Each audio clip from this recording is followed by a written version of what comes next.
ચલો બાલમિત્રો, મજામાં? હા, ફરીથી એક રવિવાર, ફેબ્રુઆરીનો પહેલો રવિવાર, 7 ફેબ્રુઆરી. આજે આપણી વાર્તા નંબર 37, સ્ટોરી નંબર 37. ઓકે, ચલો આજે કોણ આપશે? હા, શિવાંશ તલાટી અને દેવ્યાંશ Parmar will take the attendance. Okay, અને દ્વિતિ and Meera will distribute the banana and breakfast. Okay. ગયા રવિવારે આપણે કાલિય નાગ દમન કૃષ્ણ ભગવાનની વાર્તા કરી હતી કે નાગનું કેવી રીતે નાગનો અભિમાન ઉતારે છે અને યમુના નદીને ઝેર મુક્ત બનાવે છે. નાગને સમુદ્રમાં મોકલી દે છે કે તું અહીંયા બધાને ઝેરથી પેલું હેરાન નહીં કર. ઓકે, આજે ફરીથી એક આપણે ભગવાન કૃષ્ણની એક વાર્તા આગળ વધારશું. બહુ પ્રખ્યાત વાર્તા છે, ગોવર્ધન લીલા. ઓકે, મોટાભાગે બાળકૃષ્ણની બધી લીલાઓ ગોકુળની આસપાસ થઈ છે, કારણ કે એમનું બચપણ ગોકુળમાં વીતેલું. ઓકે, અને પછી મથુરા આવ્યા અને મામા કંસને માર્યા. તો ગોકુળની આસપાસ એક ગોવર્ધન પર્વત આવેલો છે. ઓકે, અને ખાસ કરીને વૈષ્ણવ લોકોમાં એ બહુ જ ગોવર્ધન લીલા બહુ જ ગોવર્ધન પર્વતની પૂજા કરે, દૂધનો પ્રસાદ ને બધું એવું બધું ચડાવે ને આને તેને અને પ્રદક્ષિણા કરે ગોવર્ધન પર્વતને. તો ઇન્દ્ર દેવતાને, દેવોનો રાજા છે ને ઇન્દ્ર દેવતાને અભિમાન થયું કે જુઓ બધા માણસો, પૃથ્વીલોકના માણસો મારી પૂજા કરે, મને બધું ફળ ફૂલ દૂધ ચડાવે, અને હું કેવો પેલો છું એમ કે. તો કૃષ્ણ ભગવાનને થયું કે આ ઇન્દ્રનું અભિમાન તો ઉતારવું જોઈએ આપણે. ઓકે, તો જે ગોકુળના લોકો ઇન્દ્રદેવની પૂજા કરતા હતા, તો એમાં નંદરાજા પણ હતા, કૃષ્ણના ફાધર. તો નક્કી કર્યું કે આપણે આ વર્ષે, કૃષ્ણએ સમજાવ્યા બધાને કે આપણે આ વખતે આમની પૂજા કરવી નથી. ઓકે, ઇન્દ્રની પૂજા કરવી નથી અને ઇન્દ્રને કાંઈ આપવું નથી, એને બદલે આપણે ગોવર્ધન પૂજા કરીએ. તો બધા માની ગયા કૃષ્ણની વાત.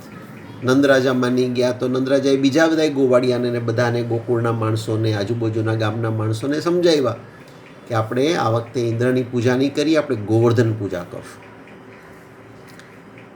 અને ગોવર્ધન પૂજાની તૈયારી કરવા માંડ્યા. ઓકે, ઇન્દ્રને ખબર પડી. તો ઇન્દ્રને એકદમ ગુસ્સો આવ્યો કે ગોકુળના માણસો સમજે છે શું એના મનમાં. એને ખબર છે મારી તાકાત શું છે, મારી પૂજા નહીં કરે તો હું એને ખેદાન મેદાન કરી નાખીશ, બધાને હેરાન કરી નાખીશ. તો એણે ખૂબ વરસાદ વરસાવ્યો. વરુણ દેવતાને હુકમ કર્યો કે જાઓ ગોકુળ ઉપર એટલો બધો વરસાદ વરસાવો કે માણસો હેરાન થઈ જાય. તો ગોકુળ અને આજુબાજુના ગામ ઉપર એટલો બધો વરસાદ વરસ્યો કે વાત ન પૂછો. જ્યાં જુઓ ત્યાં પાણી. અને બધા માણસો આવ્યા કૃષ્ણ પાસે.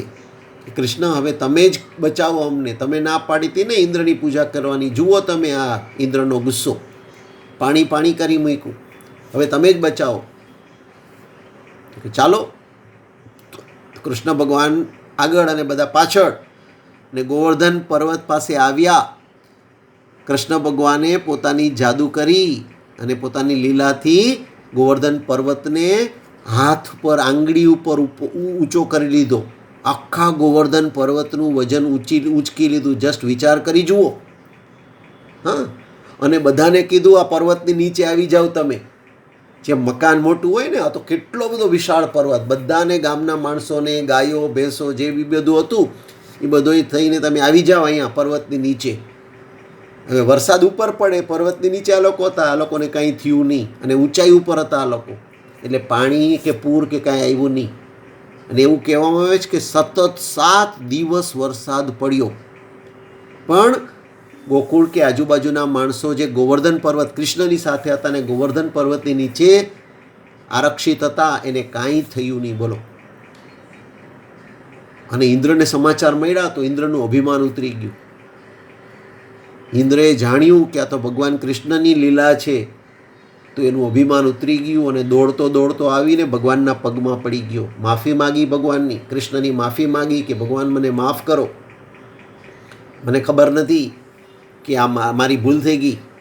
તો કૃષ્ણએ કીધું સામાન્ય માણસ પોતાની ઈચ્છા શક્તિથી પૂજા કરે તમારી તો માન્ય છે, વાંધો નથી, પણ કોઈ જબરજસ્તી નહીં. અને તમે એમ કહો કે હું ગમે ત્યારે ગમે એટલો વરસાદ વરસાવવાની જવાબદારી તમારી છે, એટલે તમે એને માણસોને વરસાદને બહાને પાણીના બહાને હેરાન ના કરી શકો. અને ખબરદાર આજ પછી ક્યારેય કર્યું છે તો તમારી ખેર નથી. ઇન્દ્રને પણ ધમકી આપી દીધી કૃષ્ણએ. ઓકે, તો બધા માણસો ત્યાર પછી ઇન્દ્રની તો પૂજા જેને કરવી હોય કરે, પણ ગોવર્ધન પર્વતની પણ પૂજા કરવા માંડ્યા, કારણ કે ગોવર્ધન પર્વતને કારણે એ લોકો બધા બચી ગયા આટલા બધા પૂરથી. તો કૃષ્ણ ભગવાનની સાથે ગોવર્ધન પર્વતની પૂજા પણ જોડાઈ ગઈ છે.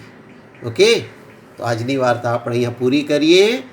તો આમાંથી આપણે શું શીખવાનું છે કે કોઈ અભિમાન કરે તો કંઈ કામ ના આવે. ભગવાન તમારું અભિમાન ઉતારી નાખે.